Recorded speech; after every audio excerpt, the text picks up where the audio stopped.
आज का हमारा टॉपिक है यूरोप में पूंजीवाद के उदय के कारण। पिछले व्याख्यान में हमने पूंजीवाद के उदय के बारे में अध्ययन किया। पूंजीवाद के मुख्य लक्षण क्या क्या होते हैं उसके बारे में अध्ययन किया।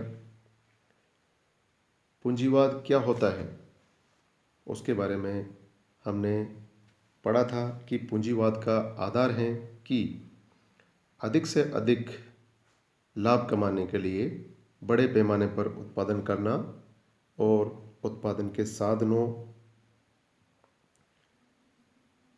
पूंजी एवं उपकरणों पर व्यक्तिगत स्वामित्व बनाना, इसको पूंजीवाद कहा गया है। एक पूंजीवादी धन अर्जित करने को ही जीवन का साध्य मानता है। वह साधन की चिंता नहीं करता, बल्कि वह तो धन का अर्जित करने को ही नैतिक एवं शुद्ध इच्छा मानता है। इस प्रकार से पूंजीवाद का अर्थ हमने समझा पिछले व्याख्यान में।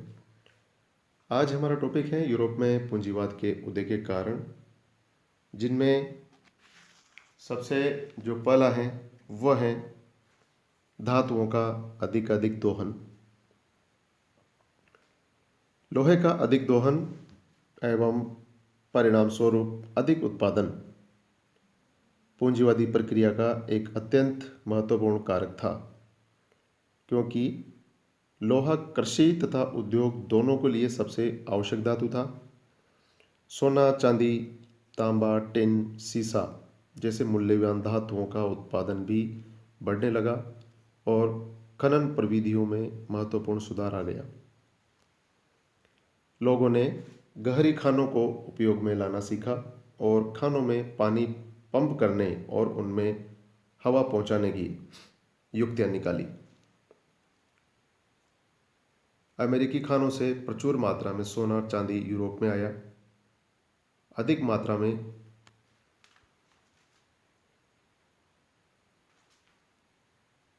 धातुओं के संग्रह ने सिक्कों के प्रयोग को बढ़ावा दिया। वस्तु विनिमय के स्थान पर सिक्कों के प्रयोग को बढ़ावा मिला, जिससे अधिक धन जमा करना ज़्यादा सरल हो गया। इसके अतिरिक्त जिसके पास धन था उसने अपनी ताकत में वृद्धि की। धन ने औद्योगिक विकास को प्रोत्साहित किया, किंतु केवल सोना चांदी से किसी देश का औद्योगिक विकास नहीं हो सकता था। यद्यपि 16वीं शताब्दी में उपनिवेशों से प्राप्त धन के कारण स्पेन समृद्ध बन गया था, किंतु इस अनुकूल स्थिति का लाभ वह अपनी उत्पादन व्यवस्था में त्रुटियों के कारण उठा नहीं पाया। इन त्रुटियों में कुशल श्रमिकों की कमी होना, शिल्प और व्यापार की प्रतिकूल परिस्थितियां होना, श्रमिक संघों की हठधर्मिता तथा प्रतिबंधात्मक नीतियों को शामिल किया जा सकता है। परिणाम यह हुआ कि स्वदेश में मांग बढ़ने के बावजूद उत्पादन को बढ़ाया नहीं जा सका। अर्थात मांग अधिक थी बट उस हिसाब से उत्पादन नहीं हो सका, क्योंकि उनकी कुछ कमियां थी। दूसरा है जल परिवहन में सुधार एवं नए देशों की खोज। जल परिवहन में व्यापक परिवर्तन हुए। अब कुतुबनुमा की सहायता से स्थल से बहुत दूर दूर तक यात्राएं करना संभव हो गया और नई किस्म की बादवानों का चलन हुआ, जिनसे हवा के खिलाफ भी जाया जा सकता था। 15वीं से 17वीं शताब्दी के मध्य यूरोपियों ने अनेक नए देशों की खोज निकाला तथा अज्ञात मार्गों को भी उन्होंने खोजा। जब परिवहन में हुए सुधारों एवं नए देशों की खोज के परिणाम स्वरूप उपनिवेशों की स्थापना हुई, उससे व्यापार का विस्तार हुआ और पूंजी का अभूतपूर्व संचय हुआ। जल परिवहन में सुधार एवं नए देशों की खोज के बाद तीसरा जो कारण है वो है श्रेणियों का कमजोर होना तथा व्यावसायिक वर्ग का शक्तिशाली होना। उत्पादन की उन्नत प्रविधियों से श्रम उत्पादकता का स्तर ऊपर उठा, लेकिन मध्ययुगीन उद्योगों के संगठनात्मक स्वरूप ऐसे नहीं थे कि आविष्कारों या सुधारों को प्रोत्साहित करते। मध्ययुगीन जो श्रेणियां थी इस डर से प्रविधियों या श्रम संगठनों के सुधारों में बाधाएं खड़ी करती थी कि कहीं उनके कारण कोई श्रेणी सदस्य दूसरों से अधिक धनी न हो जाए। किंतु धीरे धीरे श्रेणी प्रणाली में नवीन लक्षण प्रकट होने लगे। विभिन्न उद्योगों के उच्च स्तर, श्रम उत्पादकता और उत्पादन के परिणाम में काफ़ी वृद्धि इस बात की सूचक थी कि उत्पादन प्रक्रियाओं का कई अलग अलग कार्यों अथवा प्रक्रियाओं में विभाजन हो गया था। उदाहरण के लिए हम बात करते हैं कि फ्लोरेंस के वस्त्र उद्योग में बुनकरों, कातने वालों, सूत कातने वालों, रंगसाजों आदि की श्रेणियां स्थापित हो गई थी। इस प्रकार विभिन्न श्रेणियों में श्रम विभाजन हो गया था। परिणाम स्वरूप श्रेणियां कमजोर हुईं और वे व्यापारियों पर अधिक निर्भर रहने लगी थी।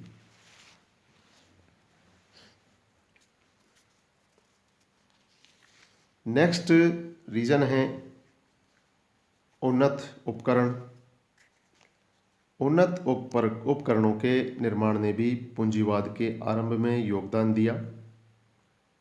विनिर्माणशाला के शिल्पियों के हाथ में जितने औजार आते गए और ये औजार शिल्पियों द्वारा की जाने वाली क्रिया विशेष के लिए जितने उपयुक्त होते गए, उतना ही उस क्रिया विशेष में शिल्पियों द्वारा लगाए जाने वाला समय कम होता गया और वे उतना ही अधिक उत्पादन भी करने लगे। उन्नत उपकरणों के निर्माण में जिस बात ने महत्वपूर्ण भूमिका निभाई वह थी प्रतिद्वंदिता। यूरोप में विनिर्माणशाला की संख्या में तेजी से वृद्धि हुई। प्रायः हर निर्माणशाला के पड़ोस में ही कोई उसका प्रतिद्वंदी भी होता था, जो कम लागत पर बेहतर सामान बनाने की कोशिश करता था, क्योंकि इसी तरह प्रतिद्वंदिता में टिका जा सकता था।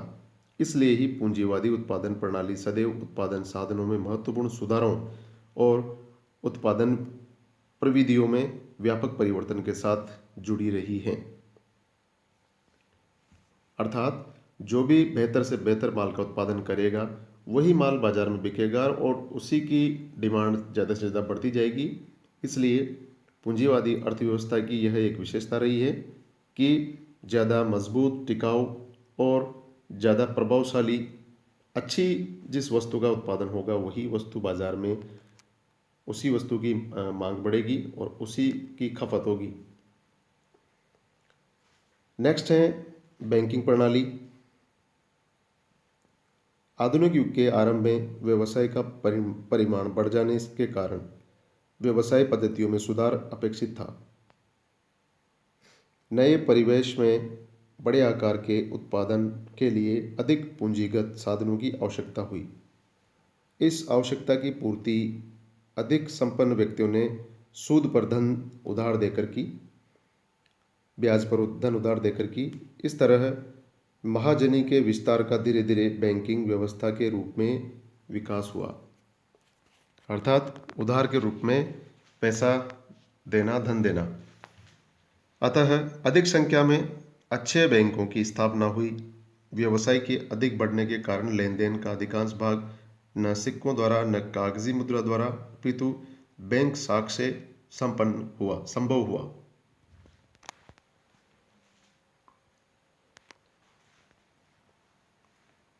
बैंकिंग की जड़ें तो यद्यपि मध्य युग के पिछले भाग में पड़ी थी, किंतु पूंजी तंत्र में महाजनी एक बड़ा व्यवसाय बन गया।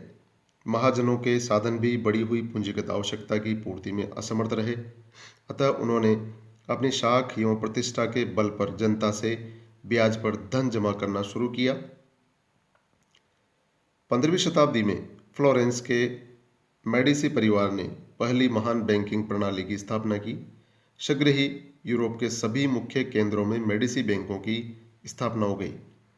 16वीं शताब्दी में इंग्लैंड, स्पेन, हॉलैंड, ऑस्ट्रिया व स्वीडन में भी बैंकिंग संस्थाएं स्थापित हो गई। 17वीं शताब्दी में हॉलैंड के एम्स्टर्डम बैंक में यूरोप के प्राय हर देश के लोग ब्याज पर धन जमा करते थे।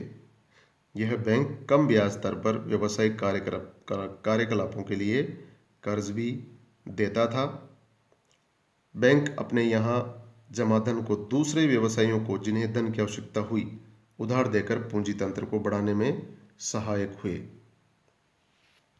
तो इस प्रकार से बैंकिंग प्रणाली ने भी यूरोप में पूंजीवाद की जो बढ़ती हुई नई अर्थव्यवस्था थी उसको आगे बढ़ाने में बहुत महत्वपूर्ण योगदान दिया, जिसमें साहूकारों की भी बहुत महत्वपूर्ण भूमिका रही।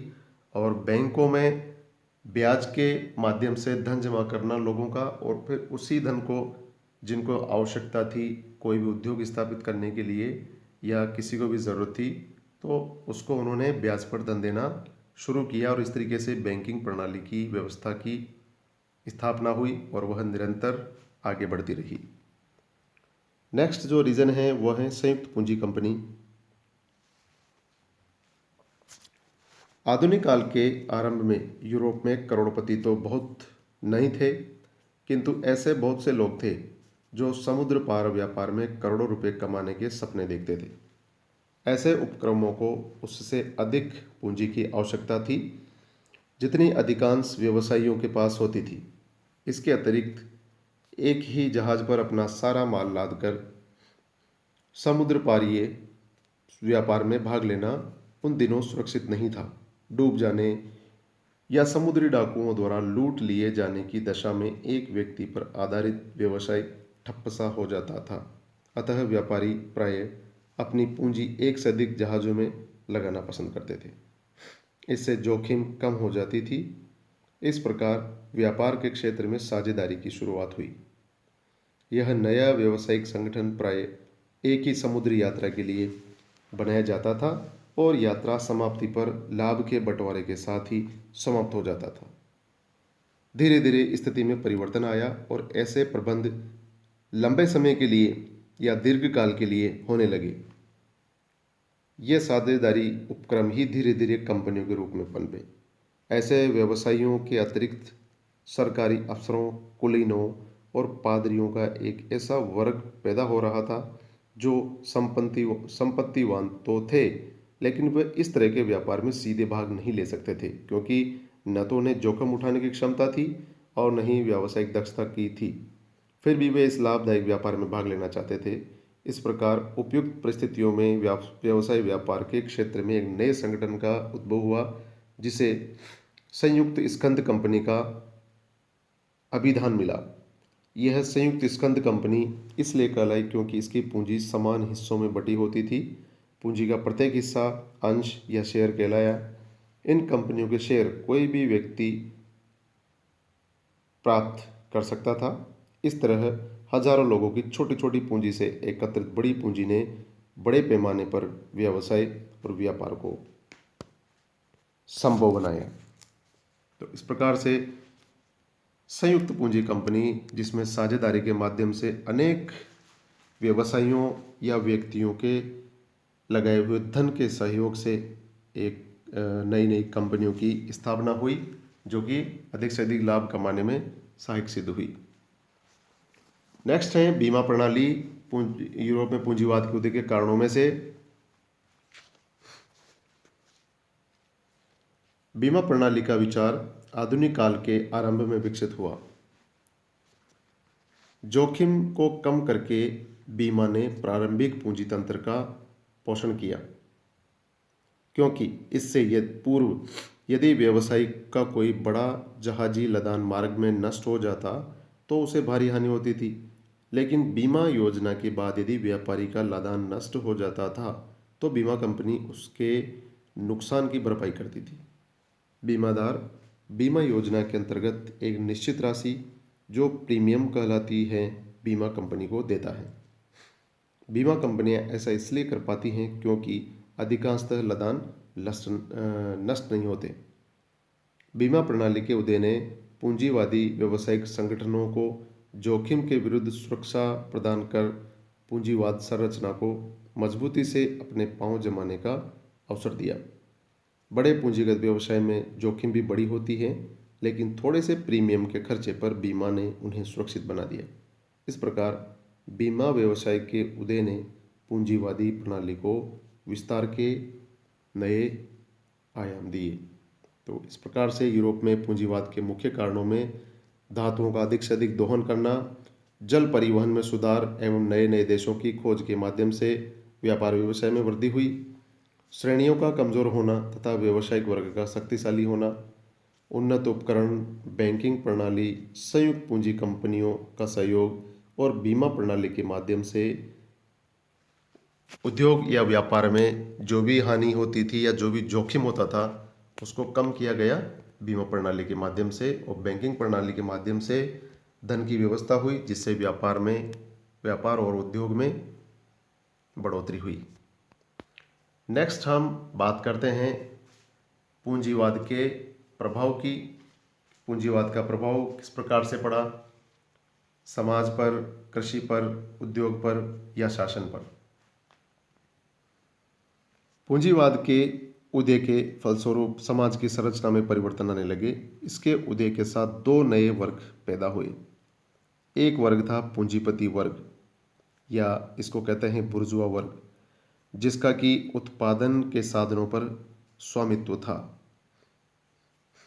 और स्वामित्व था अर्थात यह था सर्वसंपन्न वर्ग, ताकतवर वर्ग, जिसके पास सभी प्रकार के साधन थे और उत्पादन के साधनों पर इन्हीं वर्ग के लोगों का स्वामित्व था।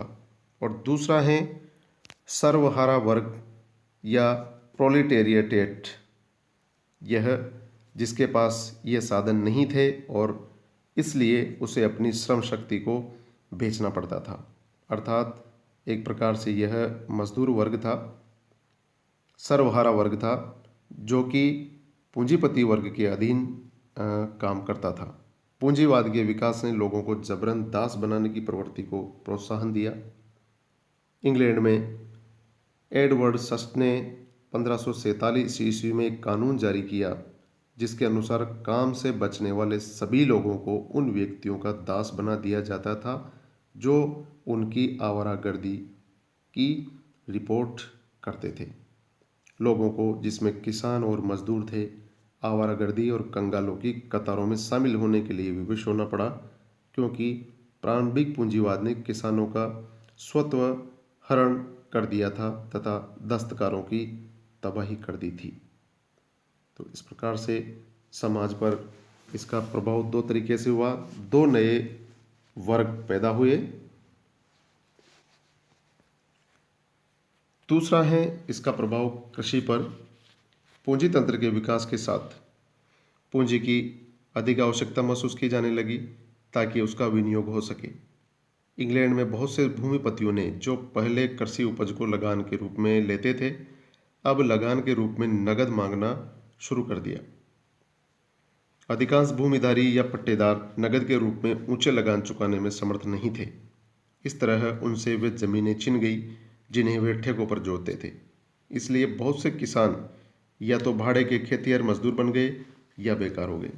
धीरे धीरे जमीनें प्रभावशाली जमींदारों के हाथों में पहुंच गई, जो मजदूरों की सहायता से काश्त करने के लिए पूंजीपति भूस्वामियों को लगान पर दे देते थे।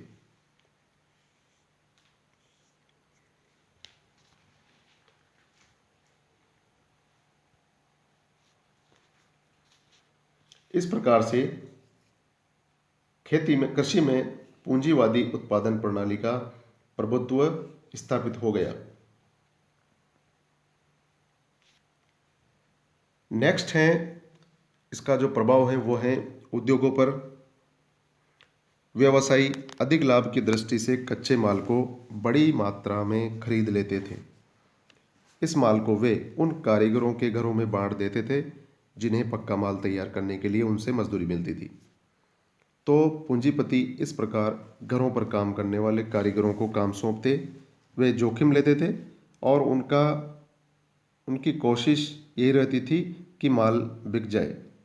स्पष्ट रूप से इसे घरेलू पद्धति ने उत्पादन को बढ़ाया, लेकिन इसमें नियोक्ता और श्रमिक के बीच उतना घनिष्ठ संबंध नहीं था जितना श्रेणी पद्धति में होता था। श्रेणी के कारीगर प्राय अपने उत्पादकों के ग्राहकों से मिलते थे। घर पर काम करने वाले कारीगर साधारणतः ऐसा कभी नहीं करते थे। इस घरेलू प्रणाली ने श्रेणियों को शीघ्र ही बाजार से धकेल दिया, जो उत्पादन के तरीकों को संसार की मांग के अनुसार बदलने में अक्षम या इच्छा नहीं रखते थे या अनिच्छुक थे। कालांतर में घरेलू पद्धति को भी कारखाना पद्धति ने व्यापार से बाहर निकाल दिया। नेक्स्ट है पूंजीवाद का प्रभाव शासन पर। अधिकांश राष्ट्र आज इस बात को स्वीकार करते हैं कि यदि अन्य राष्ट्र निर्धन हैं तो वे स्वयं भी स्थायी समृद्धि का उपभोग नहीं कर सकते। आधुनिक काल के प्रारंभ में राष्ट्रों की मनोवृत्ति उससे ठीक विपरीत थी। राजा और व्यवसायी मिलकर अन्य राष्ट्रों को हानि पहुंचाकर अपने राष्ट्र को धनी बनाने का यत्न करते थे।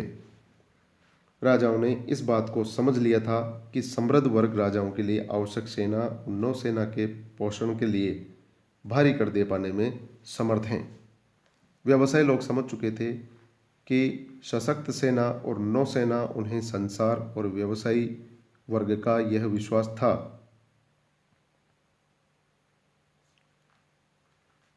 कि केवल सोने आधुनिक काल के प्रारंभ में राजाओं और व्यवसायी वर्ग का यह विश्वास था कि केवल सोने और चांदी के संचित भंडार देश को धनी बना सकते हैं। इसलिए प्रत्येक शासन ने सोना और चांदी को अपने देश की ओर आकृष्ट करने और अपने देश से उनको बाहर जाने से रोकने के लिए सिद्धांत बनाए। उनमें से कुछ सिद्धांत इस प्रकार थे, जैसे कि अधिक निर्यात और कम आयात। दूसरा है अधिक आयात कर लगाते हुए विदेशी माल की खरीद को निरुत्साहित करना, अर्थात बाहर से आने वाली वस्तु पर अगर आप अधिक टैक्स लगाते हैं तो वह निश्चित रूप से महंगा होगा, इसलिए उसको खरीद को निरुत्साहित कर देंगे या उस खरीदने के इच्छुक नहीं रहेंगे। तीसरा है स्वदेशी उद्योग को प्रोत्साहित करना और चौथा है सोना चांदी कच्चे माल और बाजार के लिए उपनिवेश प्राप्त करना। इस प्रकार व्यापार और उद्योग को नियमित करके सोना और चांदी प्राप्त करने की योजना वाणिज्यवाद कहलाती है, मर्केंटाइलिज्म जिसको कहते हैं। पूंजीपतियों द्वारा आधुनिक काल के आरंभ में शासन पर प्रभाव डालने का वाणिज्यवाद का समर्थन ही एकमात्र तरीका नहीं था। उन्होंने सामंत तंत्र और विदेशी प्रतिद्वंदिता को कुचलने में राजाओं का समर्थन करना भी शुरू कर दिया। पर जब राजाओं ने अपनी अपरिमित शक्ति का प्रयोग कर व्यवसाय पर अतिशय कर लगाना शुरू कर दिया, तब क्रांतियां भड़क गई। इस प्रकार पूंजीपतियों ने लोकतंत्र के पक्ष की सहायता की। तो इस प्रकार से हमने इन चारों पर प्रभाव का देखा, पूंजीवाद का प्रभाव किस तरीके से पड़ा समाज पर, जिसमें दो जो है वर्ग पैदा हुए, एक पूंजीपति वर्ग, दूसरा सरवारा वर्ग। कृषि पर इसका प्रभाव देखा, उद्योगों पर और शासन पर पूंजीवाद का प्रभाव हमने देखा।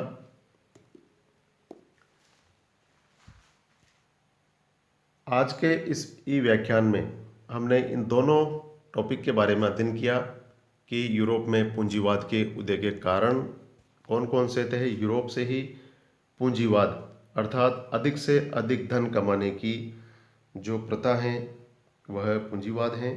इसमें यूरोप में इस व्यवस्था का जन्म होने का कारण हमने देखे, जिसमें धातुओं का अधिक से अधिक दोहन करना, दूसरा जल परिवहन में सुधार एवं नए देशों की जब खोज हुई तो माल को एक स्थान से दूसरे स्थान पर पहुंचाना आसान हुआ और उसके लिए नए नए व्यापार के लिए नए देशों की खोज हुई और उन देशों में जो है उस माल की खपत करने की व्यवस्था की गई।